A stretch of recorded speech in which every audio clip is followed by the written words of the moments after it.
اس کے ادھر جتنی بھی public meeting corner meeting gathering ہوئی ہے پولیس نے ہمیشہ اس کو سیکیورٹی فراہم کی.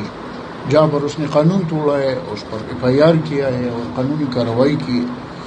چادر چاردیواری پشتون روایات کا قبائلی روایات کا ہمیشہ ہم نے پاس رکھا ہے اور ہمیشہ ہم نے اس نے بہت زیادہ اشتعال انگیز کی ہمارے مسلح افواج کے خلاف, ہمارے سینئرز کے خلاف, ہمارے اسٹیٹ کے خلاف, ہمارے مقدس اداروں کے خلاف اس نے بڑی غلط زبان استعمال کی. لیکن ہمیشہ ہم نے ریسٹرینٹ کا مظاہرہ کیا اور اس کی بہترین ریفلیکشن رات صبح والے انسیڈنٹ ہے کہ ہماری 3 بندے زخمی پڑے تھے لیکن ہمارے SDPO صاحب, صدر, SHO نے بڑا ریسٹرینٹ کا مظاہرہ کیا اور ان کو اپنی حفاظت میں کسٹڈی میں لے کے تھانے میں شفٹ کیا.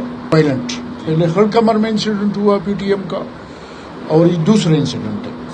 تو یہ سب کے لیے ہمارا, بلکہ یہ پولیس میں ہم تو 30 سال سے کام کر رہے, بڑے بڑے لیڈروں کو ہم نے گرفتار کیا ہے, کہیں کوئی ریزسٹنس نہیں ہوئی.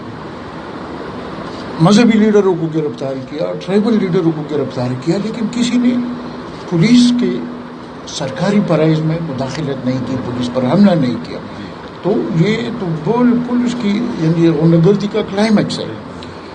دنیا کو وہ اپنے آپ کو پروجیکٹ کرے کہ ہم پیسفل ہیں اور اس سے اس کی وائلنس خڑکمر کے بعد اس واقعے میں جس میں ہمارے 3 بندے زخمی ہو گئے اور یہ اللہ تعالیٰ کا کرم اور رحم ہے اور ان کی پروفیشنلزم ہے کہ ان لوگوں نے بڑا ریسٹرین کا مظاہرہ کیا. اس طرف سے کوئی زخمی نہیں ہوا, کوئی مسئلہ نہیں ہوا, کوئی چادر چاردیوالی کی تقدس پامال نہیں کہی گئی. جس گھر میں یہ انسیڈنٹ ہوا ہے وہ گھر بھی ابنڈن تھا, یعنی اس میں کوئی فیمیل انمیٹس نہیں تھے.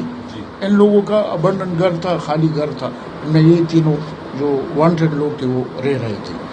تو یہ سب کے لیے میسج ہے کہ PTM ہو یا دوسرے لوگ ہو, قانون سے کوئی بالا تر نہیں ہے, قانون پہ کوئی کمپرومائز نہیں کیا جائے.